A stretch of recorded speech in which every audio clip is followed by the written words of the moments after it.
Hola, muy buenas noches con todos. Antes de empezar me gustaría confirmar el audio. Si se me escucha bien, de repente me pueden hacer así. Ok, perfecto, gracias. De nuevo, buenas noches, gracias por su asistencia. Bienvenidos a este diálogo propuesto por el Departamento de Niños y Adolescentes Donald Winnicott del CPPL, titulado ¿Por qué enferman los niños y adolescentes? Mi nombre es Renzo, soy parte del centro. Voy a estar a cargo de la plataforma y me voy a tomar ahora unos minutitos para dar ciertas pautas antes de empezar. Primero que nada, todos los micros se van a mantener en silencio, a excepción de nuestra moderadora y nuestra panelista. Si desean intervenir, pueden levantar la mano de forma virtual. Para esto deben dar clic en el botón Participantes, que está en la barra inferior, y luego en la esquina inferior derecha dar clic en el botón Levantar la mano, y ahí yo paso a activar sus micrófonos. Si están usando un celular, pueden dar clic en el botón Más, que son los tres puntitos suspensivos en la parte inferior derecha, y luego en el botón Levantar la mano. Los invitamos esta noche a utilizar el micrófono, a conversar para que podamos escucharlos y generar un espacio de conversación. Vamos a hacer nuestro mayor esfuerzo por responder todas las preguntas. Como somos varios, sí les pido que intentemos ser breves con nuestras intervenciones. Si no es posible responderle a todos, los invito siempre a participar de nuestros siguientes eventos. Bien, ahora quiero pasar a introducir a nuestra moderadora, Dafne Youssef, licenciada en Psicología Clínica por la Universidad Católica del Perú, psicoterapeuta de niños, adolescentes y adultos, magíster en docencia para la educación superior por la UNAP de Chile, egresada del CPPL Promoción 24, miembro de la Asociación Peruana de Psicoterapia Psicoanalítica de Niños y Adolescentes, APNA, además docente universitaria en la Universidad Peruana de Ciencias Aplicadas, UPC, y en la Cátedra de Metapsicología del CPPL, también coordinadora del departamento Donald Winnicott del CPPL. Hola Dafne, ¿cómo estás? Te escuchamos. Buenas noches. Como siempre, muchas gracias a todos los asistentes. Muchas gracias por participar en este tercer diálogo del Departamento de Niños y Adolescentes Donald Winnicott. Antes de presentar a nuestra invitada, hablar un poco de ella y del del importante tema que vamos a tratar esta noche. Me gustaría darle la palabra al doctor Daniel Dreyfus, presidente de nuestra institución. Hola, buenas noches. Dafne, muchas gracias. ¿Qué tal, Susana? Es un gusto tenerte en nuestra casa esta noche. Muchas gracias por aceptar esta invitación y tratar de este tema tan importante y tan caro, además, en general, lograr ver los aspectos psíquicos que hay detrás de los trastornos somáticos, muy complejo, y en nuestro medio tenemos una lucha sin fin, no solamente de que los padres de los niños que tengan estos trastornos puedan ver algún significado psíquico, sino sobre todo los médicos, que generalmente se quedan con la respuesta, lo físico, y no ven más allá en ese soma integrado a una psique en diálogo con una mente. Eh, para mí y para nosotros en el Centro de Psicoterapia es un honor tenerte esta noche con nosotros. Dafne va a dar todos tus créditos en un momento. Participando en estas actividades de este departamento recientemente inaugurado por la institución, dedicado a temas de niños y adolescencia que finalmente tienen el espacio que se merece. Muchas gracias por nuevamente. Dafne, te cedo la palabra. Gracias, Daniel. Bueno, esta noche vamos a hablar respecto a por qué enferman los niños y adolescentes, una mirada psicoanalítica de la somatización.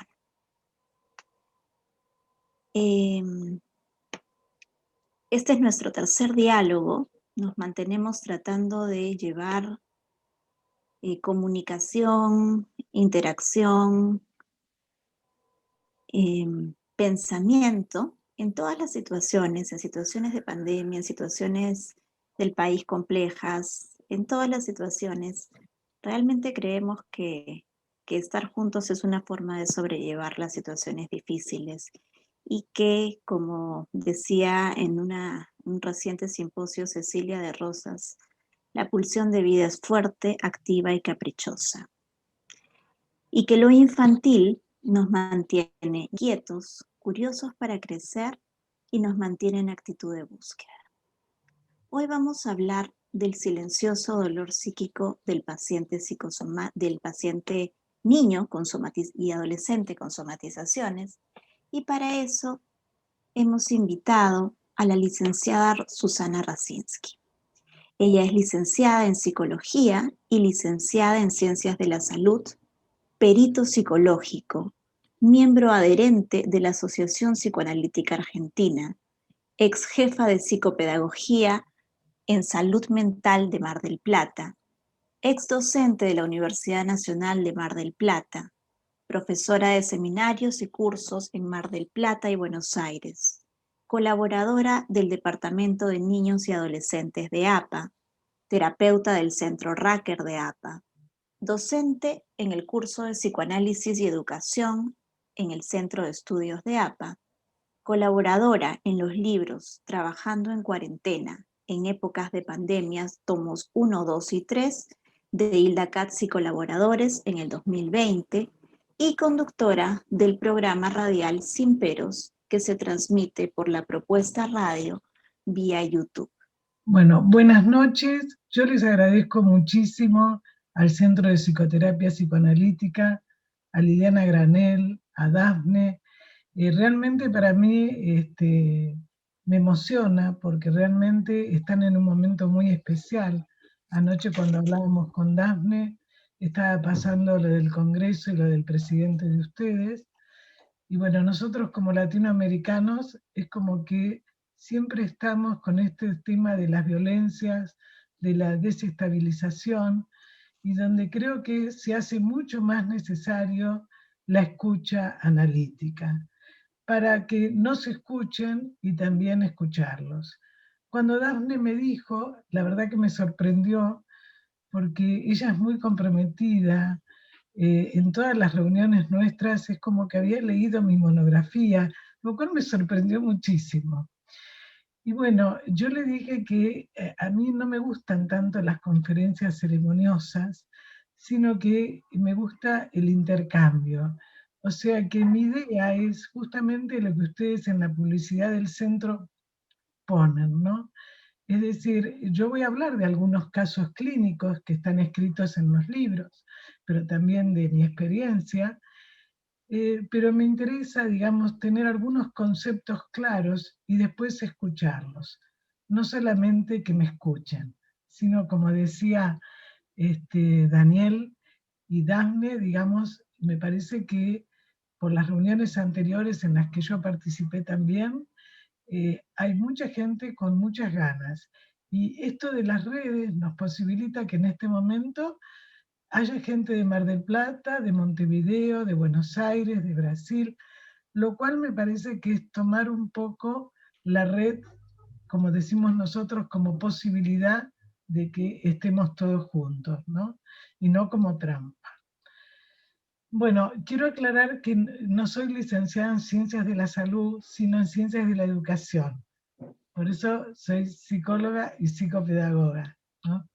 Pero bueno, es simplemente para que puedan saber un poco por qué me interesa tanto el tema de los chicos, de la prevención, de la educación y, como decía también Daniel, el tema de trabajar en forma interdisciplinaria.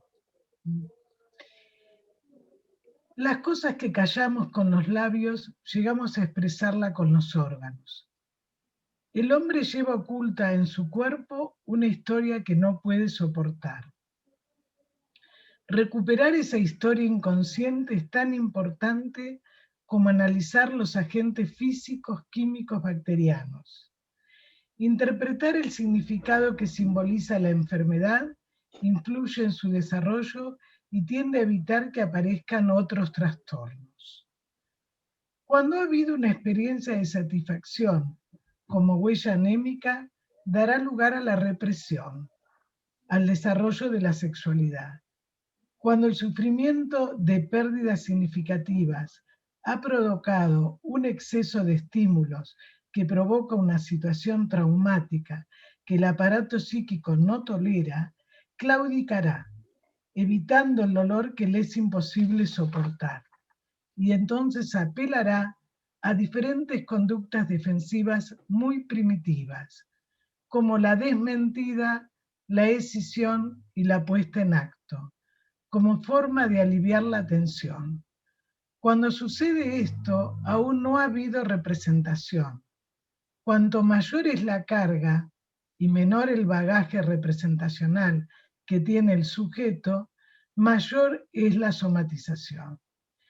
La enfermedad somática, a partir del dolor, puede lograr reducir el sufrimiento psíquico, que se expresa por el desvalimiento como los que voy a nombrar ahora. Voy a leer muy breve porque si les interesa, están en los libros que hicimos con Isla Katz y colaboradores, otros colegas. El caso, por ejemplo, de Darío, que es un niño de 5 años que estaba en tratamiento. La madre falleció cuando él nació. En ese momento el padre no pudo vincularse con él. Queda a cargo de los tíos. El padre comienza a establecer la relación con su pequeño hijo mediante el trabajo terapéutico familiar. No obstante, frente a situaciones de desmentida y no registro reiterado del padre, Darío somatiza con descargas motrices descontroladas y vómitos. En la cuarentena se queda con los tíos y entonces no necesita, entre comillas, terapia. Es decir, suspendieron durante la pandemia. Otro caso, digamos, de Matías, 10 años, la madre podría considerarse como una patología de lo que suele llamarse fronteriza. El padre ausente de la vida de su hijo desde muy pequeño. Los abuelos se hacen cargo. Por situaciones de violencia intervino la justicia. Y entonces, ¿qué ocurría? Frente a la amenaza que iba a volver con la mamá, este niño trae problemas respiratorios, muchos dolores de estómago. Otro caso, Federico, que fue muy interesante, porque bueno, yo estoy en la red de ayuda psicológica del COVID-19 de APA, que hemos tenido ya más de 1.500 llamados. Este niño llama, nunca había hecho terapia, y entonces cuando llama el padre, porque hacía 12 días que no comía, estaban muy desesperados. Ellos hacía un mes que se habían separado los padres y habían festejado el cumpleaños de la hermanita hacía pocos días. Entonces, cuando me llama, estaban muy desesperados porque fueron al médico y el médico les dijo que en realidad no tenía nada, que por ahí pasaba por otro lado. La mamá no aceptaba hablar conmigo. Había consultado con otra psicóloga. Al otro día me llama el padre porque el nene seguía mal y entonces aceptan y me dice, disculpe, ¿podemos volver a hablar con usted? Esto fue todo por supuesto virtual, y vuelvo a decir, no era un paciente en tratamiento. Cuando me encuentro con la pantalla, no sabía con qué me iba a encontrar. Aparece el nene con una cara muy triste y donde de alguna manera no quería, mostraba, toda su tristeza, pero además el padre me había mostrado un jarrito donde había tomado el líquido, pero no los fideos. No lo estoy leyendo, ¿eh? No lo podía, esto está muy descrito tal cual como pasó en el tomo 1. No podía tragar los fideos, me dice, no puede tragar. Bueno, entonces yo le digo que lo que no puede tragar es lo que había pasado, porque el nene me dice, yo quiero que mi mamá le pida perdón a mi papá por lo que le dijo. Todo esto en vivo y en directo, que es lo que nos pasa cuando no sabemos con qué nos vamos a encontrar, si con el gato, el perro, el tío, el hermano. En eso aparece una señora que es la abuela paterna y otra señora que es la mamá muy rígida, como que no tenía muchas ganas de estar ahí. Sin embargo, el nene pudo empezar a dibujar y quería mandarme los dibujos. Así que le dije, bueno, que papá le saque una foto si me los mandás. Al otro día me manda un WhatsApp el papá y me dice que estaban muy contentos porque el nene había podido empezar a comer. Bueno, yo delante, me estoy olvidando, ¿no? Porque bueno, delante de todos hago una intervención diciéndole al nene que los padres van a tratar de arreglar ellos lo que pasaba, pero no con él, porque él se enfermaba para que los padres estuvieran juntos. Y entonces ellos lo iban a tratar de arreglar, no en presencia de él porque era cosa de adultos, y que él iba a poder entonces digerir un poco más lo que estaba pasando. Bueno, al otro día me llama el papá diciendo de que, bueno, había podido comer y además había podido defecar, porque tampoco podía ir de cuerpo. Bueno, y así puedo nombrar muchísimos casos, ¿no? Pero bueno, seguimos con los conceptos. Hay inscripciones psíquicas arcaicas que no llegan a la representación de la palabra. Cuando la persona tuvo que desmentir la realidad tan dolorosa, podría retornar a través del síntoma corporal. El cuerpo se transforma muchas veces en el escenario donde se intenta representar el trauma. El soma es el cuerpo aún no investido, escindido debido a una perturbación en la construcción de la representación de la imagen corporal. Cuanto más rico y diversificado sea el producto resultante del trabajo mental, será menos el riesgo de somatización. En los procesos de desorganización y empobrecimiento psíquico será mayor el riesgo de somatizaciones.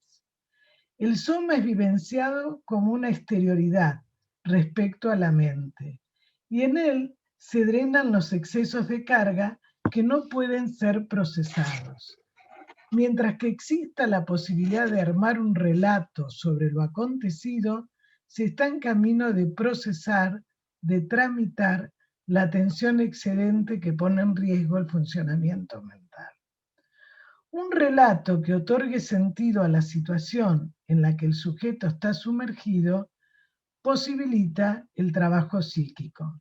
A este movimiento de nuevas investiduras es el trabajo psíquico que nosotros debemos hacer. En la somatización hay un traslado del pensamiento al acto y hay una transformación del conflicto entre instancias psíquicas en evacuaciones fuera del aparato mental.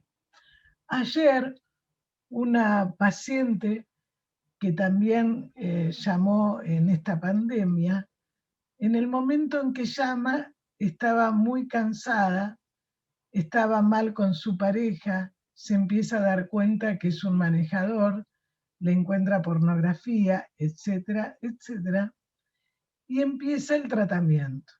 Cuando empieza a ver, a poder decir, buscando ayuda en sus padres, pero se enfrenta con una mamá que nunca estuvo, y en ese momento donde ella tiene que ir a hacer una denuncia, la madre le dice, yo supongo que con eso no tengo nada que ver. Y el padre le dice, me llamó el muchacho y la loca sos vos. Bueno, con esa situación, que por supuesto es actual, pero no es actual, se revive una situación infantil de agujero afectivo. Ayer me dice, estoy muy cansada. Ella se dedica al arte de la danza, da clases online, lo cual es mucho más cansador. Y entonces me dice, no doy más. Este fin de semana sentía como que yo me iba, como que estaba fuera de mi cuerpo. No sé qué hacer, se dan cuenta mis alumnos. La somatización es una forma de defensa psíquica muy temprana y primitiva en la que el sujeto evacúa a través del cuerpo los aumentos de tensión no soportados por el psiquismo. Lo somático preserva regresivamente la fragilidad de la estructura mental. La función materna es la que recoge las actividades de evacuación emocional, realizadas por el infante mediante el uso de la identificación proyectiva. Función alfa de Bion transforma mediante la ensoñación materna una impresión de los sentidos en una experiencia emocional, reverie, como envoltura y también como conducto de la díada. Fíjense que en el caso que les nombré, eso no está. Cuando no hubo un sostén, cuando la madre no pudo cumplir satisfactoriamente tanto su rol de barrera protectora como decodificar y nominar las emociones del bebé, esto determina que la persona necesite la descarga, reaccionando con defensas extremas, favoreciendo la vulnerabilidad somática, y es así donde no pudo ligar la cantidad, se produce la descarga, como tenemos a veces cuando se produce una ACV, un infarto, un cáncer, una caída, distintas formas. El trastorno somático sería como una regresión que hace una persona frente al dolor psíquico intolerable o a ansiedades que la desbordan, utilizando un código somático habitual en su infancia. Otro caso de una chica que consulta porque no está conforme con las parejas, cómo se siente en su trabajo. A los 15 días de empezar en la entrevista que hicimos con un colega en conjunto, porque viene al centro Racker, y él me decía, qué bien esta paciente, qué lenguaje, qué simbólica, qué bueno, ¿no? A los 15 días empieza a hablar de su madre alcohólica, que había estado internada, que ella se tuvo que ir cuando era chica con los abuelos. Es decir, empieza a relatar su angustia. Su padre, en este momento, lo operaron hace unos meses de un cáncer de esófago. Y hoy, hace un rato, le dicen que tiene otras metástasis en otras partes. Cuando las excitaciones superan la capacidad del aparato psíquico para dominarla, recrudece la angustia. Bueno, me olvidaba, esta chica me dice, yo te tengo que decir algo que nunca dije. Desde muy chica que no puedo ir al baño. Tengo problemas de estreñimiento. Se produce un agravamiento en los síntomas somáticos. Partimos de que en el psiquismo temprano no hay un yo organizado. Para utilizar defensas, se hace necesaria la presencia del asistente, de la madre, que tome el lugar de un yo auxiliar. Cuando falla este auxiliar, que es la función alfa, en su auxiliar, se descargan los afectos de manera descontrolada e imprevisible. Martí, en el 2003, afirma esta barrida narcisista deja un vacío impidiendo tener una representación y favorece el estallido de ciertas enfermedades o agravamientos de patologías. A veces se manifiestan a través de una desvitalización, muchas veces encubiertas por una sobreadaptación. Esto se ve mucho en los chicos. Cuando uno los ve que tienen un lenguaje sumamente organizado, que son independientes, como en el caso de Hannah, que también, digamos, ella cuando iba a ver al padre, esto también lo pongo en uno de los libros, ella venía con dolores de estómago. Y la mamá en la consulta me dice, siempre tengo que ir al médico, siempre termino en la guardia, yo ya no le creo nada. Siempre está mintiendo. Esta chica es una nena de 9 años, muy sobreadaptada, donde la madre siempre tiene algún problema con los horarios. La mamá fue adoptada y el papá, una figura bastante ausente, que en este momento, después que se enojó conmigo y que me dijo un montón de agresión, pero le quedó algo y entonces trató y está mejor con la nena. Le hizo un espacio en la casa. Esta nena al principio, cuando venía de la casa del padre, están separados cuando ella tenía desde los 2 años, ahora tiene 9, venía con muchos dolores de estómago y de espalda. En este momento ya no lo tiene, pero es una nena sobreadaptada. Y con estos pacientes, después lo voy a hacer más, cómo uno trabaja con los significantes, ¿eh? Donde de alguna manera siempre traen algo, desde dibujos, el nene que habló, que vino por el COVID, que no podía comer durante 12 días, primero hacía el dibujo con la boca cerrada y después me mandó dibujos con la boca abierta. Esta nena, que les digo que cuando iba a la casa del papá venía con dolores y con la mamá siempre en la guardia, bueno, en el consultorio yo tengo un atrapasueños.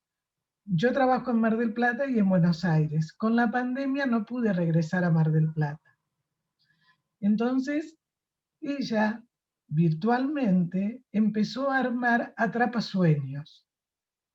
Todo esto tenía que ver con lo que había visto en el consultorio que yo una vez le di. Es decir, siempre tenemos que escuchar al otro y escuchar, ¿no es cierto?, qué es lo que nos está diciendo. La angustia no está como señal de alarma, sino como angustia automática, como pánico. Esta angustia reproduce un estado arcaico de desbordamiento. Cuando la disponibilidad combinada del aparato mental y los sistemas de comportamiento se encuentra desbordada, es el aparato somático el que responde con derroteros imprevisibles. No es casualidad por qué somatizamos una parte del cuerpo y no otra. En donde quedó la marca, y puede considerarse que cada órgano permite simbolizar de maneras diferentes la función que no podemos expresar con la palabra. La mayoría de las veces, la enfermedad somática sustituye al dolor psíquico por el dolor orgánico. Las descargas somáticas implican la repetición inconsciente de algo ya vivido pero que no puede ser recordado.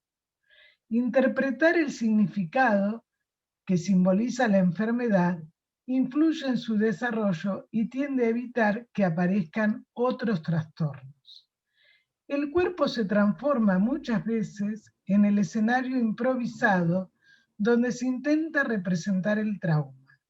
Al darle sentido en la escucha analítica y ser investido, se conformaría en un objeto restituido de los vínculos del sujeto, con su realidad psíquica.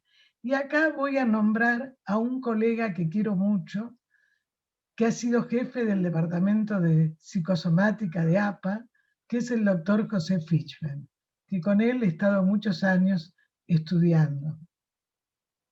Y donde José habla de objeto restituido, es decir, qué significa lo psicosomático como fenómeno. Ya no hablamos como enfermedad, sino como fenómeno psicosomático.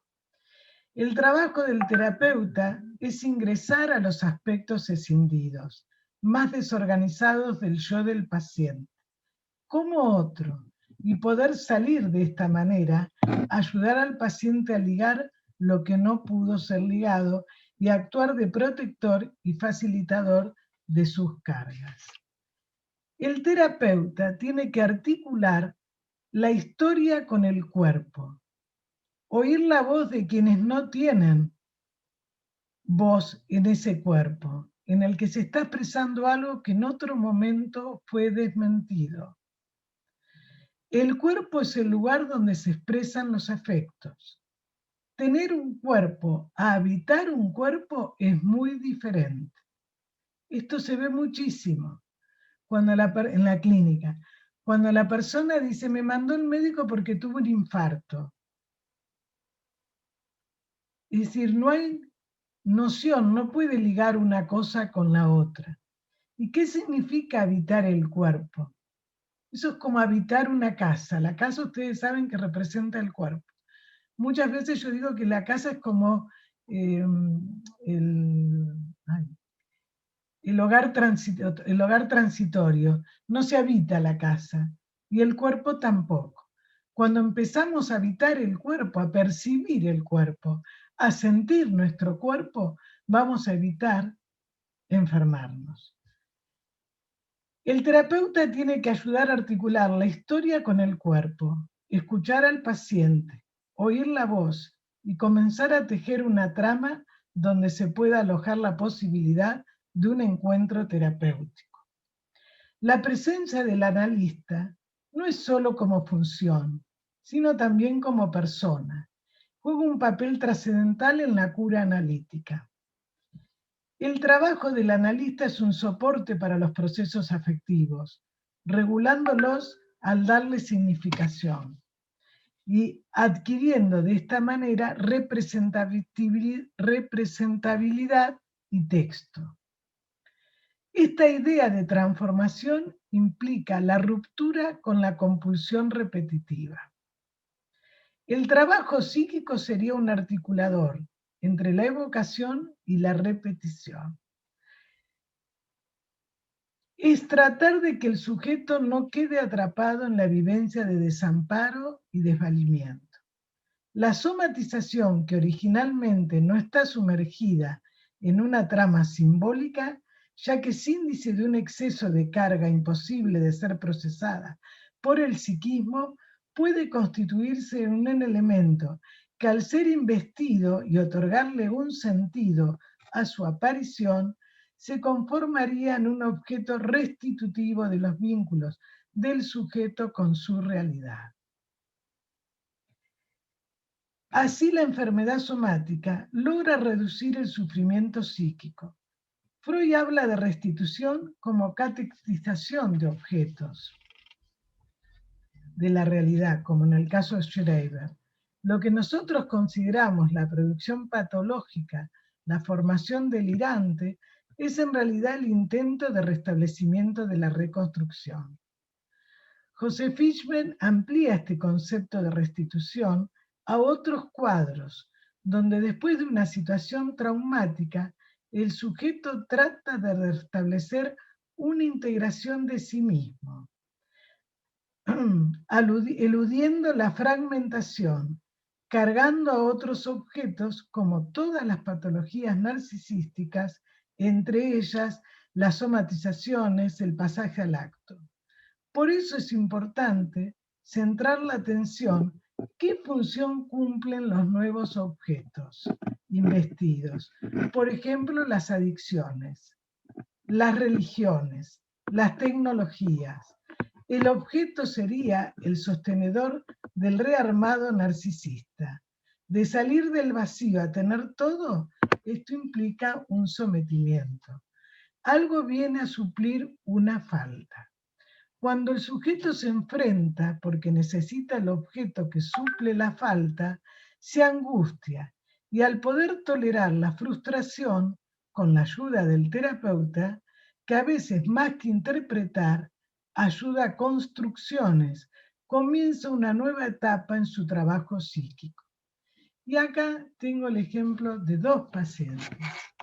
Uno es Luis, que es un muchacho que viene con el diagnóstico de Asperger, donde no podían entrar a la habitación, se aislaba, donde su mamá, cuando lo tuvo, estaba pasando un duelo, y ella misma dice, no me daba cuenta lo que le pasaba. Y el papá, yo estaba, pero no entendía. Este muchacho no lo podían sacar. La única conexión era con las redes, él solo. Había pasado por bullying en la escuela, había estado en terapia con este trastorno. Digo esto porque él, después de un año de tratamiento, 1 año y medio, dijo, ahora me doy cuenta que yo nunca fui Asperger, mis compañeros tampoco. Lo que pasa es que mis padres no entendían lo que me pasaba.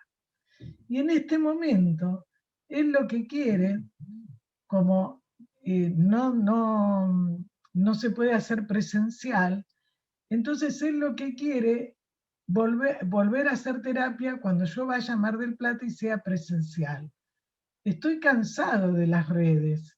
Sigue jugando, me enseñó muchos juegos de las redes, pero digamos, donde la red, que en un momento era la trampa, que era el sostén de él, pasó a ser una conexión. El otro caso, que es interesante, de una mujer con una historia, bueno, lo puedo leer, pero me parece que lo voy sintetizando porque así podemos empezar a dialogar. Ella tuvo una madre, lo que Green habla de la madre muerta, la madre que está viva pero no está, y un padre muy violento que se separaron y durante muchos años no lo vio. La expresión de ella era que en la casa siempre se vivía en tensión. Esa era la palabra. Comienza el tratamiento con 2 sesiones, hace casi 3 años, y este año, cuando empezó la pandemia, decidió no seguir hasta que no pudiera ser presencial. Pero me dijo, yo lo voy a utilizar, es muy interesante lo que dice, ¿no? Lo voy a utilizar para pensar, para reflexionar. Siempre estuvo ligada, ya estaba la transferencia, por supuesto. Entonces, ¿qué le pasó a Frida? Que en vez de repetir lo que ella tanto temía, la separación de los padres, el no ver al padre, que en este momento lo ve, volver a sentir la misma situación de vacío, la angustia de desvalimiento, no tuvo miedo a no verme. Entonces me mandaba mensajes y me decía cómo se iba sintiendo. En este momento, ella me pidió retomar el tratamiento virtual.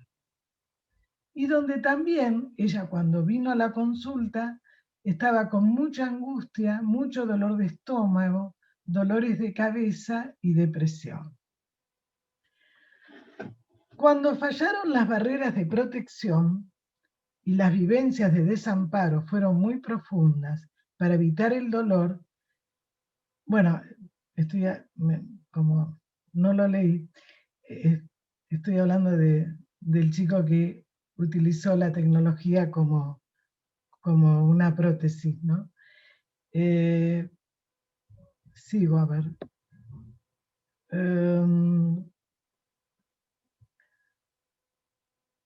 Cuando la persona utiliza lo nuevo que restituye en el objeto, es como la única posibilidad de una ilusión de poder ser, porque frente a ese vacío, por ejemplo, la fibromialgia, siempre los casos que yo he atendido, siempre han tenido muchos agujeros afectivos.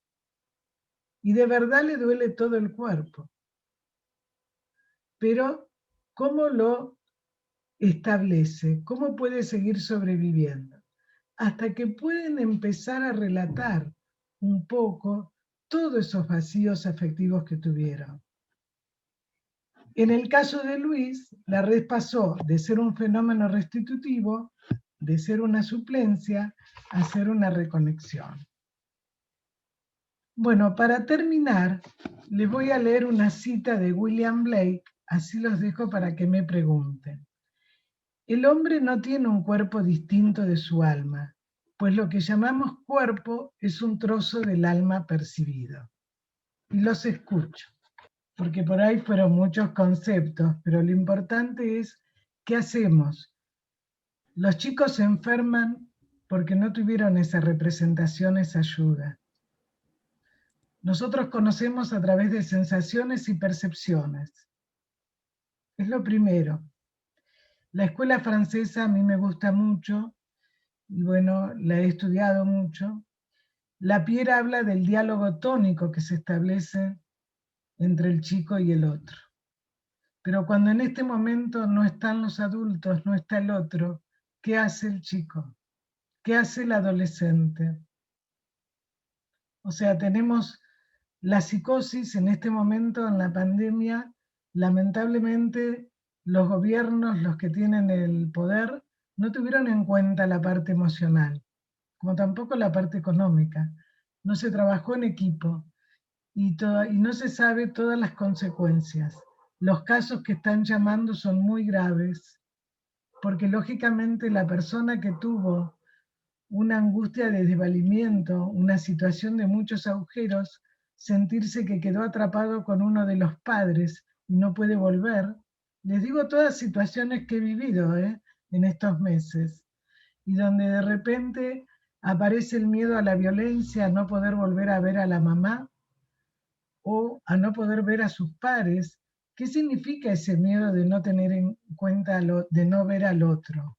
Es volver a vivir esa situación traumática, porque la pandemia es una situación como trauma. Entonces, ¿qué hacemos frente a esto? Por aquí tenemos a Mónica que está levantando la mano.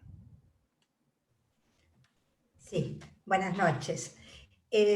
Bueno, Susana, primero quería realmente felicitarte por tu trabajo, porque lo que rescato así con bastante furor, digamos, es que está como basado en un psicoanálisis bastante puro, ¿no es cierto? Y es importante a veces volver a esas fuentes de precisión, que bueno, a veces se puede teorizar demasiado, pero quizás estas conceptualizaciones van quedando de lado y bueno, por supuesto los resultados son otros. Por eso rescato esa vuelta a un psicoanálisis preciso, ¿no es cierto?, en cuanto a los conceptos. Siguiendo en esa línea de pensamiento, yo, digamos, lo que interpreté de tu trabajo es que los trastornos psicosomáticos se darían antes que se llegue a una representación de palabra y quizás de objeto, ¿no es cierto?, cuando estaríamos todavía en un estadio quizás hasta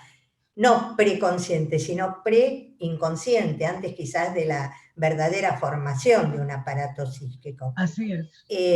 Como que esa descarga pulsional que no se puede llevar hacia el exterior se incrusta en el cuerpo. Siguiendo ese lineamiento, en el caso de la segunda viñeta, vos, el chico de 10 años, hablabas de una mamá con un trastorno fronterizo. La pregunta es, cuando no se hace esa articulación entre, digamos, lo que sería una representación que se transforme en un afecto, en una emoción, en una verdadera descarga pulsional y se incrusta en el cuerpo, ¿qué articulación no hace esa mamá? O sea, hay algo que en esa mamá también falló, por así no decirlo. No solamente en la mamá. La pregunta es... Está muy bien tu pregunta. Es un poco largo, quizás. No, te agradezco, Mónica.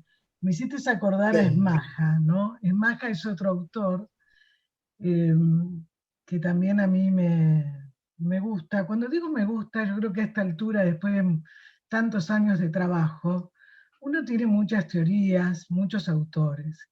Y uno no tiene que ser tan rígido a ver, soy kleiniano. Yo siempre digo el mismo ejemplo. Cuando me dicen, vos sos lacaniana, freudiana, yo soy terapeuta. Entonces, voy a lo que vos me preguntaste. En el caso de este chico, la mamá es una chica borderline que no se contacta con los chicos y que lamentablemente cuando intervino la justicia, no puedo dar muchos datos, hubo otras instituciones que intervinieron y que realmente con esa insistencia de que vuelvan con la mamá, sin ver si la mamá está en tratamiento o no, porque ella decía que iba a hacer tratamiento y no lo hacía. Incluso con el segundo hijo, yo traté de que ella se conectara con la panza, porque si no iba a ser un segundo hijo autista. Y cuando nació tuvo algunas dificultades, se logró que se hiciera, porque ella tenía trombofilia, trabajando con la médica y demás, que se hiciera ligadura de trompas, ¿sí? Es decir, para no seguir con otros chicos, porque indudablemente no se puede hacer, no se puede hacer cargo. Es decir, contestando más tu pregunta, todo esto es muy primitivo, por eso es tan importante cuando nosotros hablamos qué significa el deseo de tener un hijo, cómo se caracteriza, cómo se inviste ese cuerpo. Cuando nosotros vemos a lo mejor un cuerpo que no nos dice nada, que no fue cargado de afecto. Esto se ve muchísimo, que puede haber gente muy bonita, pero no nos transmite nada. Entonces, ¿qué pasa ahí? Indudablemente va a haber una descarga en el cuerpo. Lo que estamos viendo ahora, que hay muchos acting, por ejemplo, en muchas adolescentes, donde llegan a tener 3 o 4 abortos entre 14 y 18 años, y los padres, sí, tuvo un aborto, pero como si yo dijera, fui al mercado. Entonces, ¿cómo queda esa marca? Por eso, las defensas son muy primitivas. Escisión, desmentida y acting. Esas son las defensas.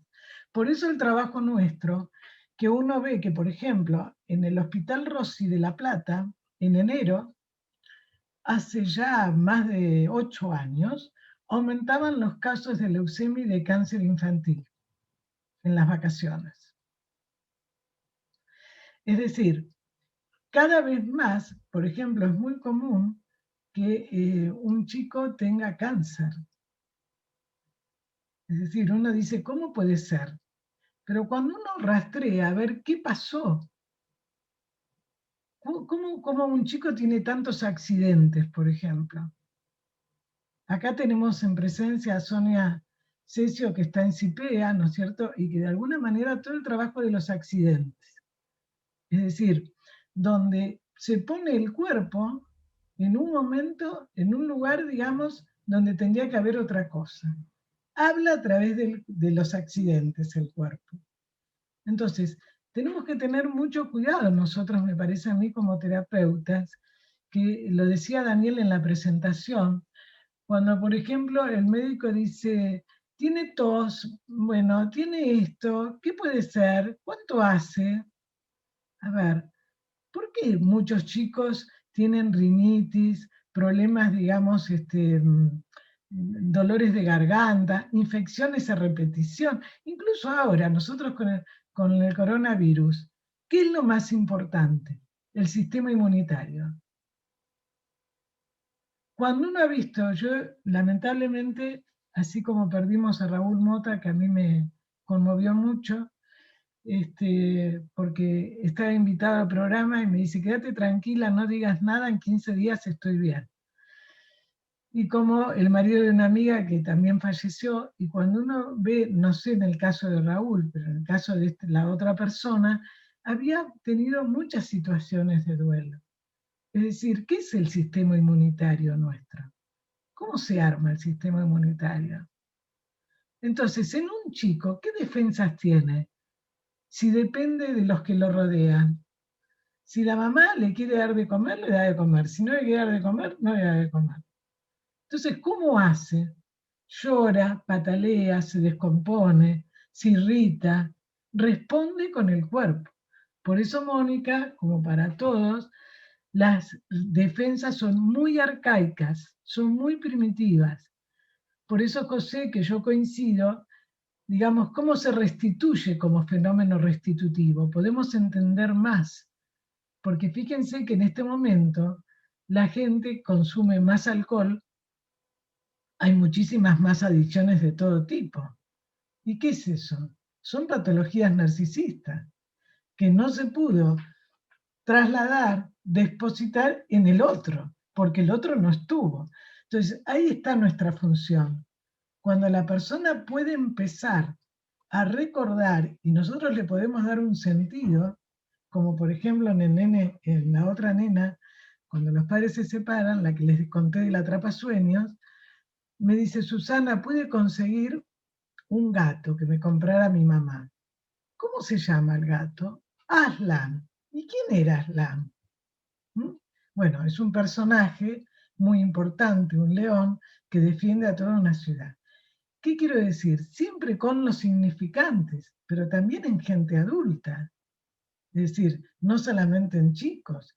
En los adolescentes, por ejemplo, los temas los problemas de piel, es muy grave. Vitiligo, psoriasis, y cuando uno dice, a ver, ¿qué pasó? Me acuerdo de un paciente que cuando vino no podía calzarse pantalones, estaba en carne viva lo que significa carne viva. Toda la erotización de su madre puesta ahí, él se rascaba, no podía, bueno. Hasta que pudo ver, hoy en día se maneja siempre por su trabajo en Bermudas. No volvió a tener psoriasis. En momentos de mucha tensión me dice, pues sabés que me parece que me apareció acá, pero consciente, ¿no? Pero cuando viene la persona o te traen al chico, es como que está separado. Después que uno empieza, digamos, a poder establecer a través de esa función que nosotros tenemos que sostener, esa función alfa que no hubo. O sea, Janine Puget, que bueno, la recuerdo que murió hace unos días, ella habla en varios artículos, de malestar y bienestar. ¿Qué significa pasar de una experiencia de malestar a bienestar? Y esa es la función nuestra como terapeuta. Cuando la persona puede empezar a hacer una experiencia placentera, no traumática, no de desvalimiento, puede empezar a armar su historia y a poder entonces a tener representación. Por aquí Sonia Cesio está levantando la mano. Bueno, Susana, quería felicitarte, realmente muy importante la ponencia que vos hacés y con tantos ejemplos de tantos chicos y adultos, cómo pudiste acompañar ese recorrido entre el dolor y el encierro inicial hasta otra posición en la vida, ¿no? Y quería responder a cuando vos dijiste, acá está Sonia que está en CIPEA, era en el momento que vos estabas planteando y estábamos todos hablando de cuando aparecen los síntomas tempranamente relacionados con los accidentes, y tu ponencia está relacionada con lo psicosomático.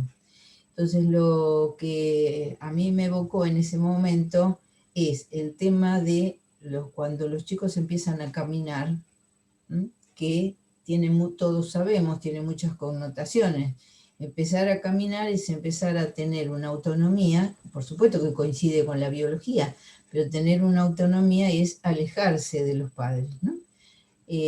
Un fenómeno que era un observable en el momento que yo estaba estudiando esto, era que los padres acompañaban ese caminar de los chicos, estaban muy contentos de los primeros pasos, pero no se daban cuenta de correr las mesas ratonas, las sillas, los objetos, porque ¿qué se ponía en evidencia ahí? Algo interno, algo desconocido de parte de los padres, que era el crecimiento a su vez deseado, como todo síntoma tiene contradicciones, ¿no? Y oposiciones. Entonces, eso generaba golpes, caídas, que sí, los padres podían darse cuenta, pasaba desapercibido, pasa como algo más dentro de la vida de familiar y la crianza de los hijos. Y voy un poquito anterior, por lo menos de acuerdo a mis lecturas, ¿no? Como yo lo aprendí, con respecto a los síntomas somáticos más primarios. Empieza antes, ¿no? Toda la evolución de un chico, todos sabemos que la primera expresión es corporal, los chicos que tienen fiebre, que tienen enfermedades a repetición. ¿Qué hace una madre y un padre? Tratar de decodificar y entender, ir a acomodarse. Alguien había dicho, lo vi en los chats, lo vincular. Se van armando unos vínculos con ese chico y ese padre y se van acomodando a ese hijo cómo se lo imagina y cómo es. Entonces, cuando hay quiebres en esa etapa vincular tan temprana de la vida, ese chico se sigue expresando de la forma más primaria. Cuando llega a nosotros, si es el chico, tenemos mínimamente 3 pacientes o 2, padre o madre, tenemos 2, no 1. Si viene un poquito más grande con esos síntomas primarios, tenemos 3. Si es un chico con Asperger, la verdad es mucho trabajo para entender y decodificar qué pasó, dónde se lo colocó. cuál fue el síntoma de los padres que sin saberlo y sin consciente pusieron en ese hijo. Así que entiendo que es un trabajo muy rico, muy brillante, muy provechoso y de mucho esfuerzo para el terapeuta con casos con esta sintomatología. Bueno, eso era lo que quería agregar, Susana. Sonia me hizo acordar a los maestros cuando se hablaba que el síntoma a lo mejor es distinto para el paciente cuando viene, lo que es para el médico que te lo manda o el maestro, y lo que es para nosotros. Entonces, y lo que es para los padres. Me acordé ahora cuando vos decías cuántos pacientes tenemos. Es decir, la realidad es, ¿no es cierto?, que nosotros tenemos que ver cómo aparece esto, qué pasa. Por eso se habla más del fenómeno psicosomático, ¿no? Y cómo tenemos que tener una escucha distinta o alerta, diría yo, cuando aparecen las adicciones de cualquier tipo, cuando aparecen estos objetos que son restitutivos, pero que no quiere decir que, como diría Lacan, la suplencia, ¿no? Suple la falta. Pero, ¿cómo hacemos nosotros? Acá creo que fue Mónica o alguien que hablaba de la única manera es cómo poder ligar. Por eso yo dije, por ahí utilicé un término muy mío, ¿no? Que es cómo nosotros tenemos que entrar en la locura y poder integrar. Es decir, no hay que tener miedo a entrar a la locura y poder salir, porque estamos hablando de decisiones que tiene el sujeto.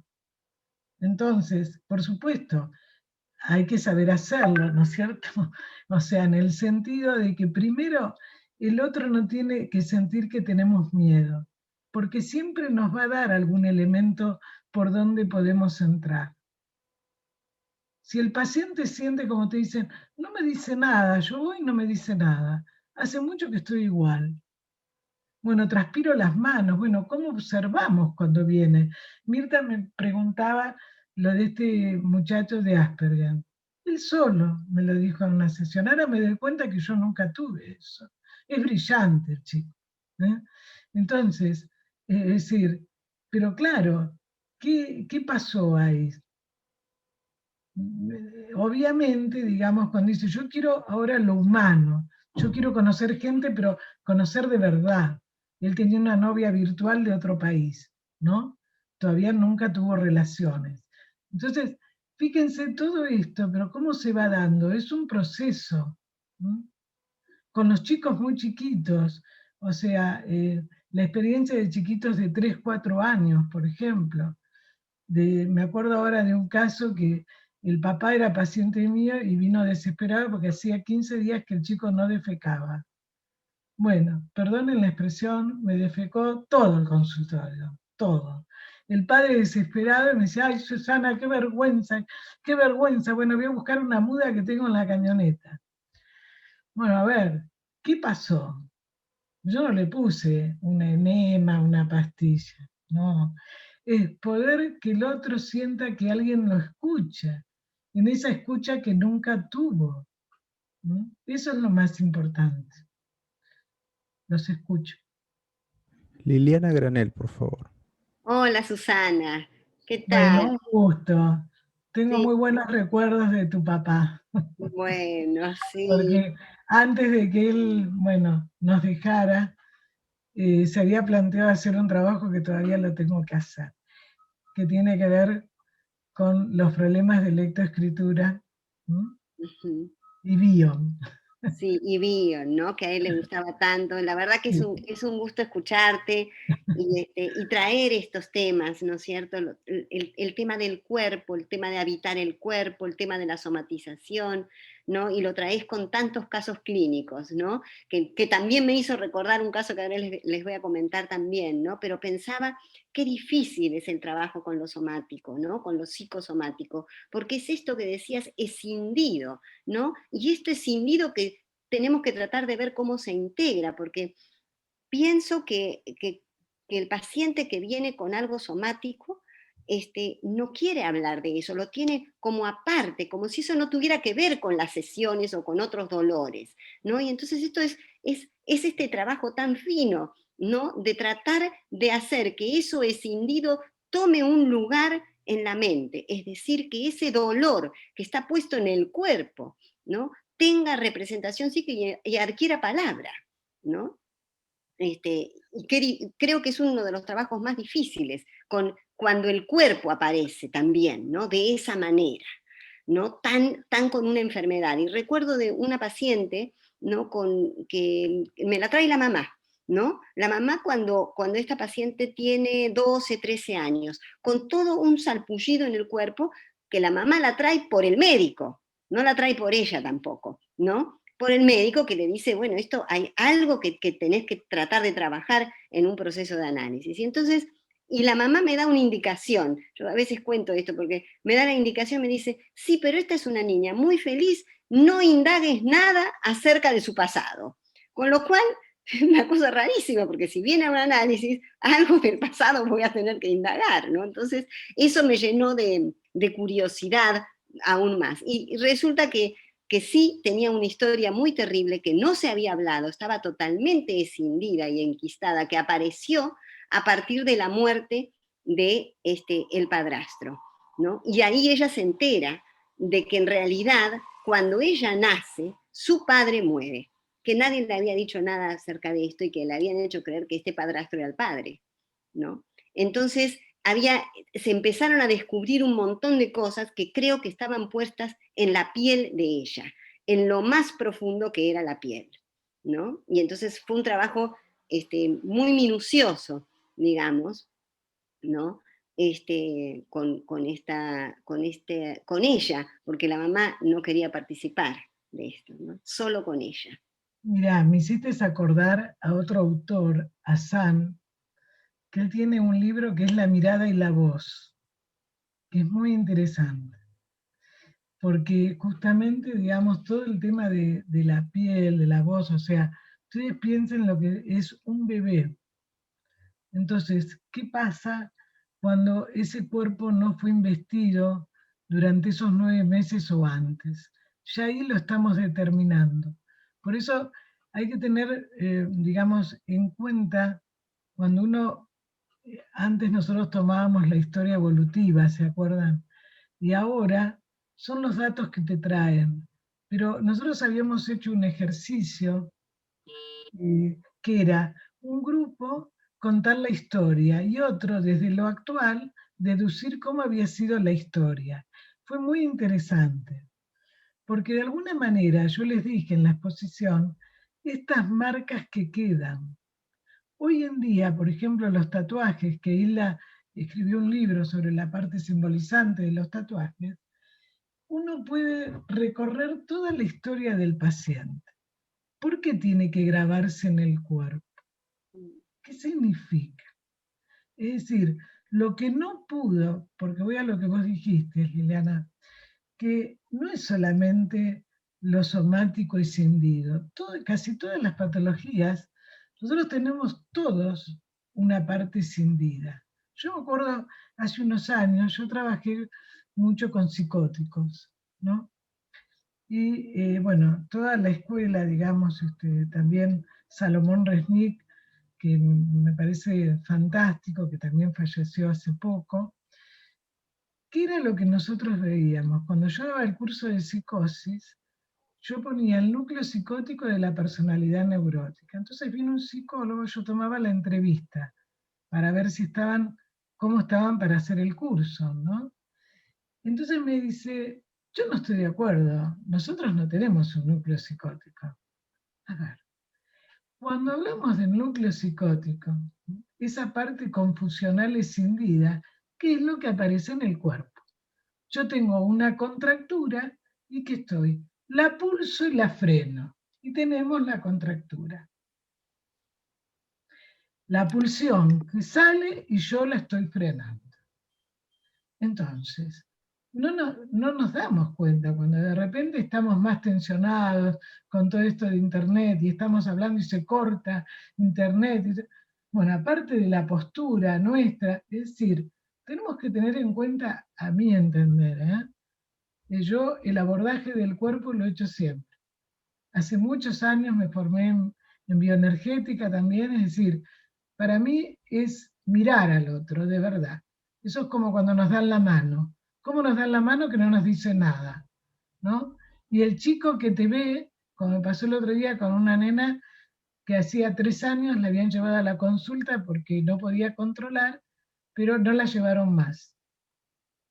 Después de 3 años, la nena no está bien, y es como si no hubiesen pasado los 3 años.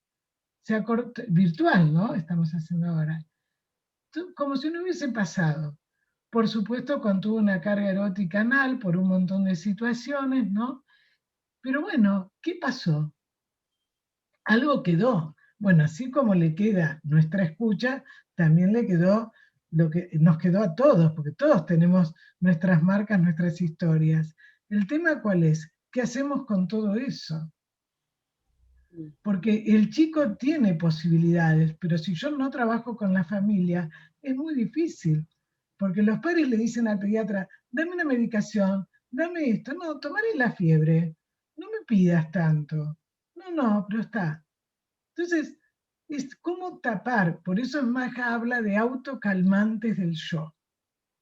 ¿Cómo? Justamente la gente busca autocalmantes para poder sobrevivir.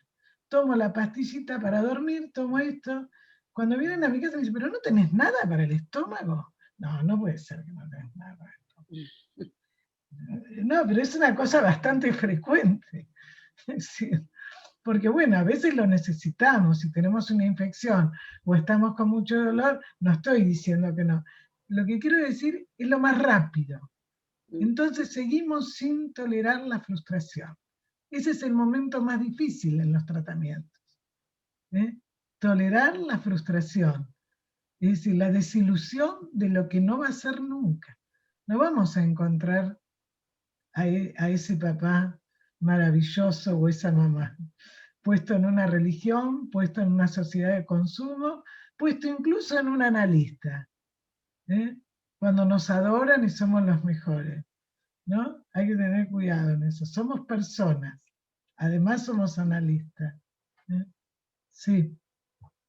Entonces le doy la palabra a Daniel Dreyfus. Gracias, Renzo. Susana, primero que nada, felicitarte. Tu planteamiento es muy interesante, muy didáctico además, en un tema que, como decía Liliana, es extremadamente complejo. Y es complejo porque, concuerdo completamente contigo, no está el paciente designado como el único objeto de nuestra preocupación.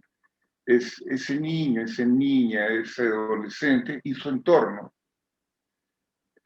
donde además nos encontramos con ese lenguaje preverbal, esas expresiones que no tienen palabras y nosotros, de alguna manera, incluso con nuestro propio cuerpo, desde la contratransferencia, hacemos eco de lo que está pasando, que es sumamente importante.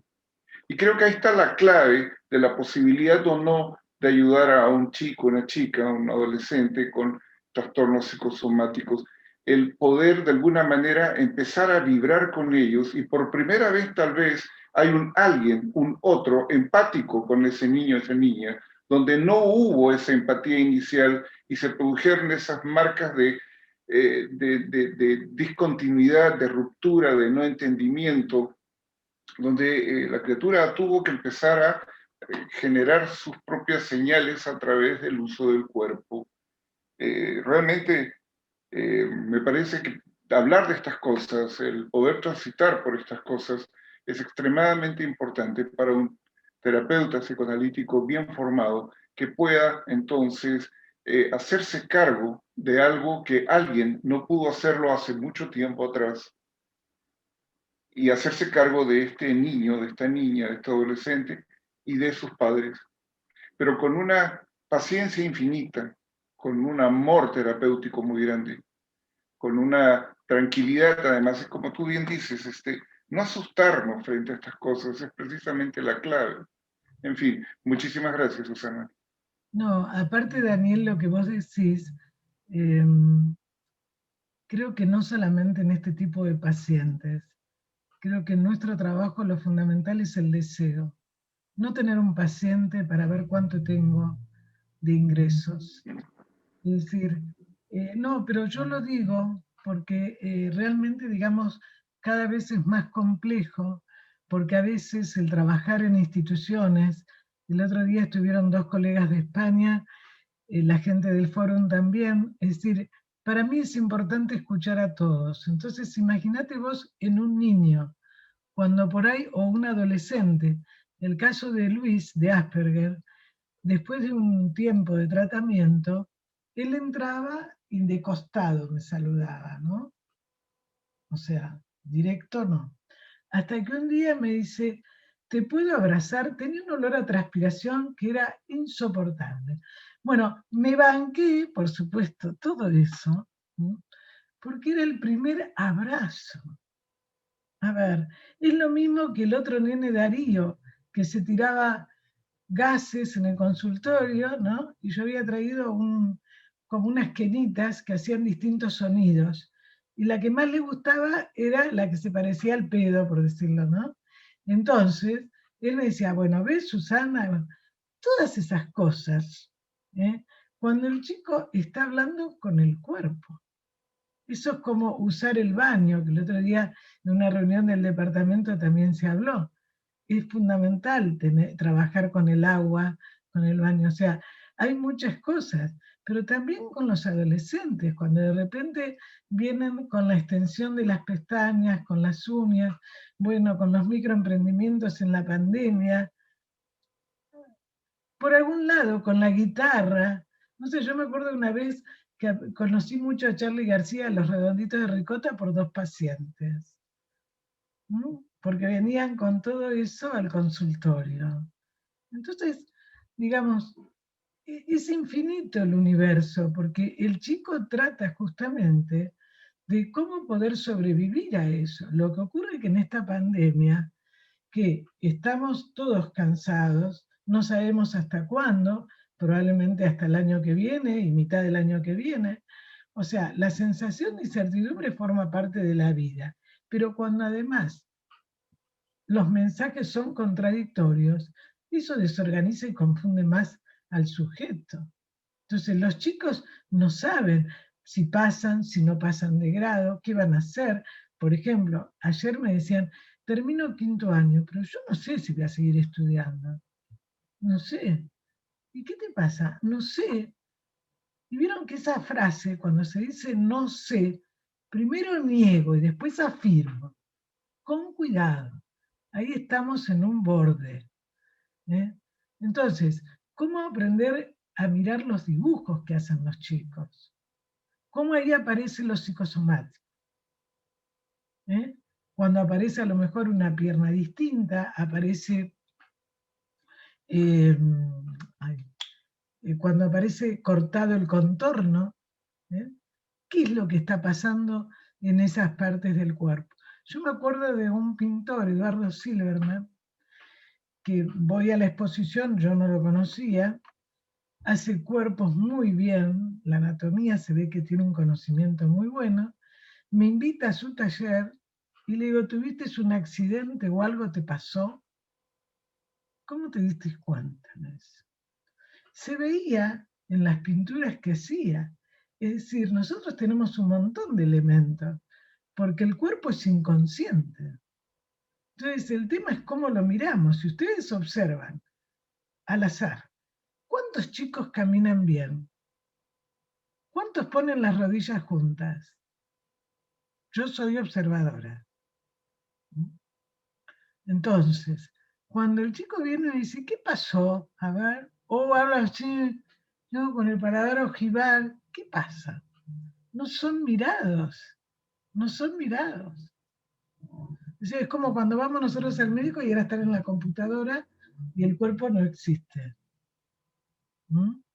Entonces, bueno, creo que este es un trabajo de equipo, pero lo más importante es poder mirar al otro, en esa mirada que no tuvo y en esa escucha.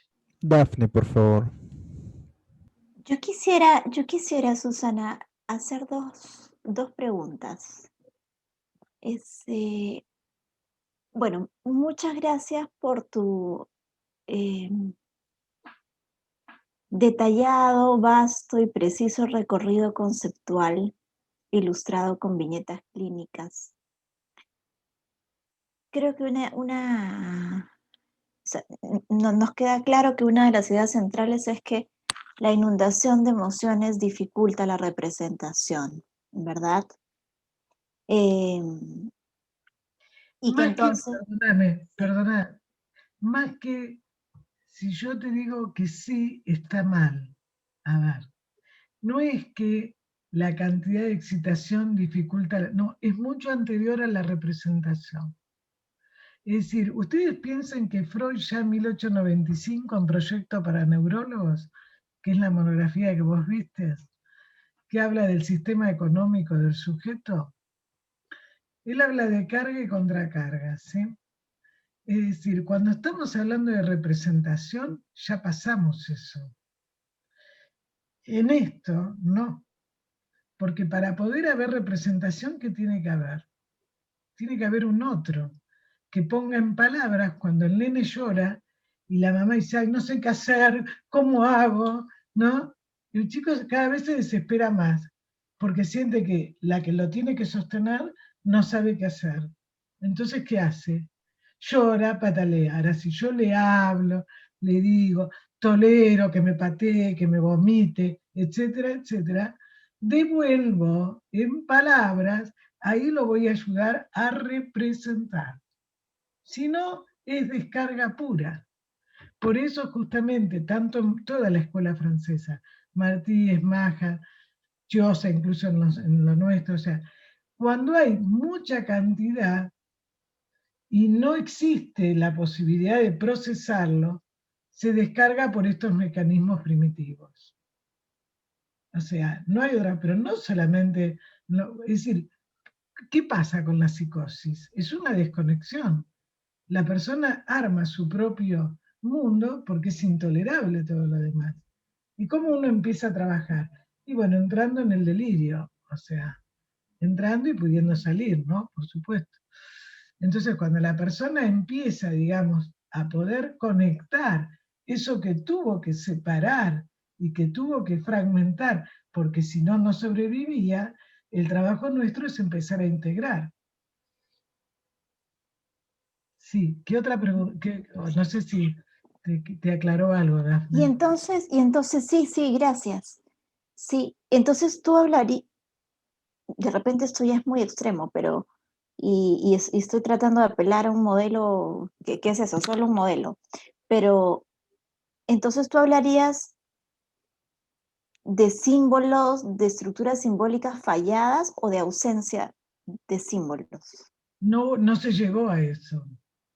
O sea, cuando vos hablas de una sobreadaptación, si querés, no, yo no lo usaría así, como una falsa simbolización. No se llegó. Por eso cuando yo digo habitar el cuerpo no es lo mismo que tener un cuerpo. Y justamente respecto a este tema de la sobreadaptación, has hablado de múltiples perturbaciones somáticas en las que nos encantaría profundizar, son muchísimas, ¿no? Pero tú ves una especial, mi primera pregunta era, ¿tú ves una especial ligazón en tu trabajo clínico entre somatizaciones y, no sé si sobreadaptaciones, pero hiperresponsabilidades? Casos de personas con hiperresponsabilidad o bueno, sobreadaptación. No te entiendo. En los casos clínicos me decís que hay una relación entre Sí. responsabilidad, sobreadaptación y la somatización en algunos pacientes. Ajá. Es una forma de defensa, pero no en todos. O sea, a veces, por ejemplo, cuando la persona, a ver, me hace pensar, por ejemplo, cuando aparecen estructuras muy, muy obsesivas. La neurosis obsesiva es una forma de defensa de la psicosis, ¿sí? Es decir, para no desorganizarnos, controlamos. Entonces, ¿qué ocurre, digamos, por ejemplo, con esta nena, que cuando yo digo sobreadaptada, tiene un lenguaje muy, muy bien, se maneja sola con los mandados, ella le dice a la madre lo que tiene que hacer. Uno diría, qué maravilla. No, tuvo que hacer, me decía, mi papá me dice que no tiene plata para mi mamá y toma cerveza y fuma. ¿Para qué voy a ir yo a la casa si no me da bolilla? Cuando yo le digo al padre esto, el que se enojó conmigo y demás, me dice, bueno, pero mi trabajo es de mucho esfuerzo, no es como el suyo. Bueno, todo este tipo de situaciones. Dice, yo me arreglaba de chico de otra manera. Me iba a la calle y hablaba con mis amigos. Yo tampoco tuve con quién hablar. A ver, este padre, que por supuesto no tuvo tampoco padres adecuados, que esto se ve muchísimo, se repite en la función paterna que no puede ejercer. Ahora, cuando uno con estos pacientes, yo puedo llegar a interpretar, no, primero tengo que construir, que es la mayoría de los pacientes que tenemos ahora.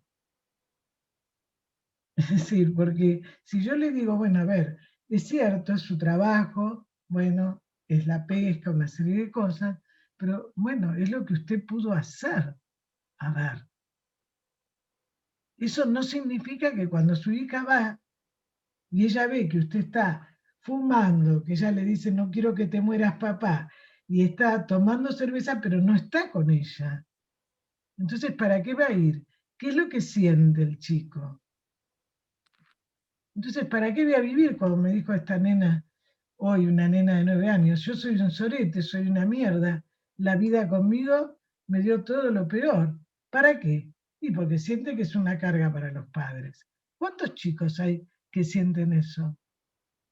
También ha pasado en la educación, que el docente, lógicamente, ha trabajado muchísimo en esta pandemia con un sistema totalmente distinto, todo Internet. Pero ¿qué pasa cuando un chico, digamos, tiene trastornos de conducta o de atención? Bueno, le desordena toda la clase porque tiene 30 o 35 alumnos. Entonces, en un momento dado, se desborda. ¿Por el chico? ¿O porque el sistema no sirve? ¿O por cosas del docente? Es decir, tenemos que delinear un poco, no siempre lo subjetivo, digamos, de uno, con lo que realmente es. Porque en todo esto es muy importante la parte subjetiva. Yo estoy hablando con ustedes. Muchos de ustedes dirán, pero Susana tenía que haber sido explicado más lo teórico, o por ahí yo no estoy de acuerdo con esto. Bueno, cada uno lo percibe de una manera distinta. Eso tiene que ver con la subjetividad de cada uno. Con el paciente nos pasa lo mismo. Es decir, a veces nosotros lo sacamos del pozo y después va con otro terapeuta y va perfecto, pero no tuvo conciencia de la decisión del objeto. Entonces, este terapeuta era buenísimo, este malísimo. ¿Cuántas veces pasa esto? Daniel me hace así con la cabeza. ¿Cuántas veces? Entonces, digamos, nuestro trabajo no es tan sencillo si uno realmente se compromete, pero tiene muchas cosas para mí hermosísimas. Cuando uno ve al cabo de años la evolución de los pacientes y las transformaciones, ¿no es cierto? Pero yo no puedo hacer nada si no me ayuda el otro. Esto es fundamental. Entonces, cuando el chico o el adolescente o el adulto tiene partes escindidas, por supuesto que esto fueron defensas para poder vivir. Freud dice, en los primeros artículos, que es como el río cuando deja las marcas, que esto se ve mucho en Mar del Plata, ¿no? Cuando la marea baja y después vuelve, pero quedan las marcas. Esto es lo mismo. O sea, el tema es que esas marcas no nos queden como baluarte para no seguir un camino diferente. Siempre podemos hacer cosas. Y lo otro que quería, bueno, ahora ya lo voy pensando diferente, pero escuché una pregunta en alguna otra parte, en un simposio. ¿Sería posible, o más bien contradice un poco lo que estás planteando, que así como está el planteamiento bioniano de la parte psicótica y no psicótica de la personalidad, ¿podría haber una parte psicosomática conformando la personalidad o esos aspectos escindidos pertenecen a alguna de estas otras dos partes? No, esa parte escindida es lo psicosomático y sería la parte más loca, por decirlo de alguna manera. Ajá, ok. A ver, Ok. cuando tenemos lo voy a Gracias. decir de una forma muy sencilla, un poco brutal. A ver, a esta hora que ya deben estar cansados. Cuando tenemos una contractura, un dolor de estómago, toda nuestra locura está puesta ahí. Esa parte es la parte escindida.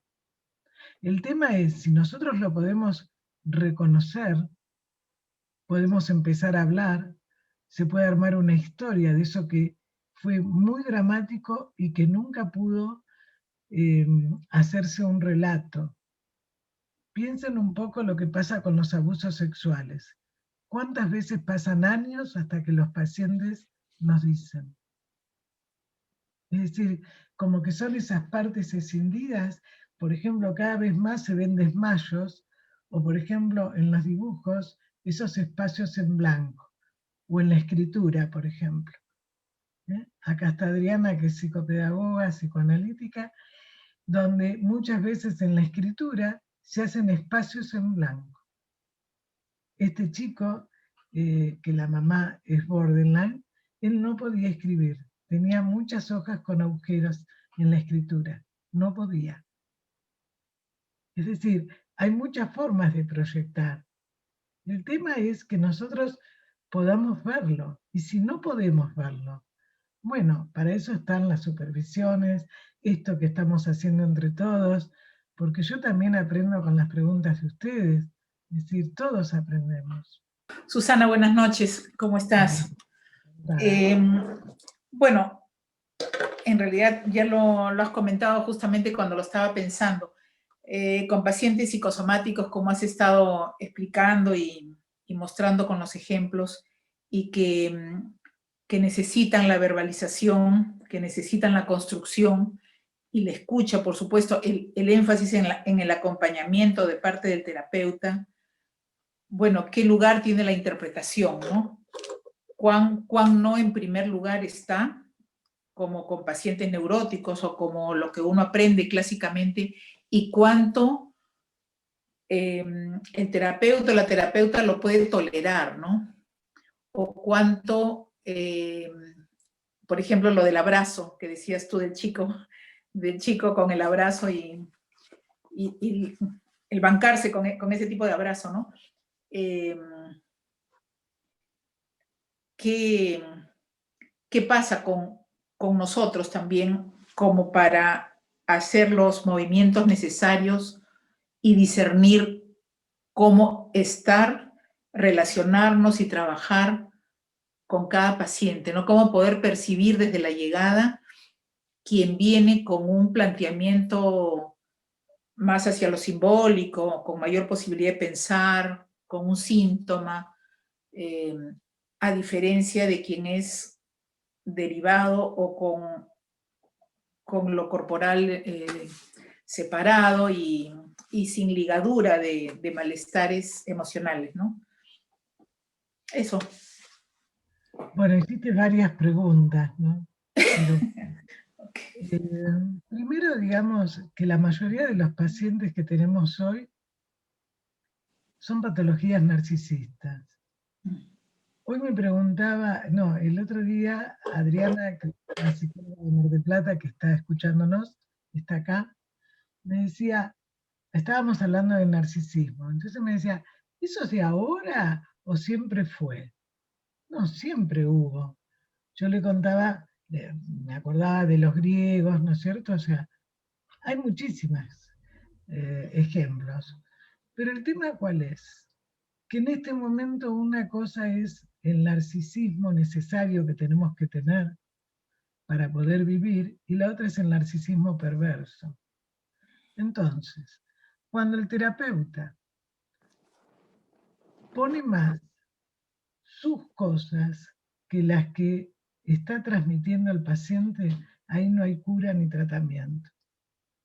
Yo estoy diciendo mi opinión, y por ahí soy muy fuerte en esto. a veces hemos visto tratamientos de 40 años que no han servido, porque no se tuvo en cuenta la parte escindida del paciente. Se trabajaba solamente como neurosis. Y siempre hay aspectos escindidos. El tema es que en estos pacientes psicosomáticos es como que es casi todo escindido, por decirlo.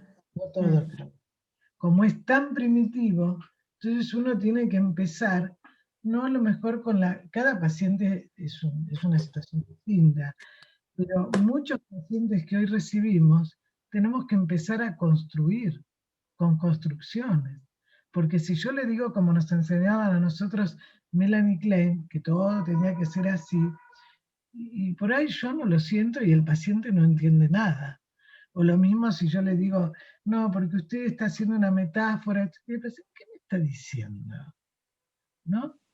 Hoy hablaban justamente de una situación, de un caso que venía de un centro asistencial y donde se cansó porque el terapeuta no hablaba nada.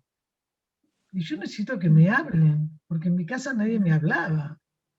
A ver, y respeto mucho porque hay cosas de Lacan que a mí me encantan, como es el seminario de psicosis, ¿no? Lo que estoy diciendo que uno cuando se aferra a algo es lo mismo que los pacientes. Si yo me aferro y soy, no sé, totalmente lacaniano, totalmente esto, totalmente, que es lo mismo que si yo me tomara, no sé, una adicción, es lo mismo. Si uno tiene que estar abierto a muchas teorías y a muchas cosas. Green mismo, que siempre fue muy autoritario, en el último libro, no sé si han leído algo de Green, pero bueno, Green y Maruco, que lo sigue, bueno, yo hice la formación también con ellos, pero él justamente que había criticado cosas de Freud, cosas de Lacan, dijo, no, a ver, ¿cómo es esto? Vamos a tomar lo que sirve y lo continuó. Es como Freud, esto fue hace 100 años. Hay cosas que ya no sirven. La primera teoría de Freud de las pulsiones ya no se usa. ¿Por qué? Porque permanentemente tenemos distintas estructuras que se están interactuando en nuestro aparato psíquico. Entonces lo que tenemos que ver nosotros, ¿qué es lo que está predominando cuando la persona viene a la consulta? ¿Qué es lo que nos trae? ¿Por qué viene? Hace muchos años, nuestros maestros, cuando digo maestros, Enrique Pichón Rivière, Rolla, Blecher, Lieberman, ¿no? Se hablaba de la importancia de la entrevista. Que más que los test, una buena entrevista equivale a muchos test mal tomados. Entonces, ¿cómo tomamos una entrevista? ¿Por qué viene el padre? Porque estamos hablando de chicos, ¿no? Generalmente vienen los padres. ¿Qué vienen? ¿Qué es lo que nos traen? ¿Qué es lo que les preocupa? ¿Cuándo empezó el supuesto síntoma? Porque una cosa es lo que nos traen. ¿Qué hay detrás de todo eso? Entonces, cuando el terapeuta deja un poco su narcisismo, es decir, yo le voy a preguntar esto, ¿no les pasa a veces que después de la primera consulta ustedes dicen, ay, pero yo no sé nada de todo esto? Bueno, le voy a preguntar en la próxima si me parece importante. Yo lo escucho, no escribo. Por ahí escribo algunas cosas, escribo después. Porque muchas veces los pacientes te dicen, ay, yo fui a uno que escribía todo, mirá, con los anteojos así escribía todo. No me miraba. A ver, estoy hablando cosas que parecen muy cotidianas, pero hacen a tu pregunta. Es decir, ¿cuál es la función nuestra? Por eso yo dije, además de ser profesional, somos personas. Entonces lo importante es que el otro sienta el sostén nuestro, ese sostén que no hubo. Entonces cuando nosotros logramos recibir, toleramos, sigo lo que vos dijiste una de las palabras, todos los elementos beta que él nos descarga, todo lo negativo, esto se va a transformar en función alfa. Traducido, a ver, Si yo descargo, porque cuando hablo me dicen, no, pero yo te quiero representar, mira, yo te voy a representar esto, ¿puedo? No quiero que termine. La desesperación de continuar la sesión, ¿no? Una nena. Sin que yo le diga, agarró unos elementos, hizo la dramatización del drama cuando hace la tarea, cuando va a la casa del papá. Yo no le pedí eso. Pero cuando quiso leerme algo tenía una dificultad. Entonces le explico cómo podía hacer para poder leer un poco mejor. Y le doy alguna herramienta.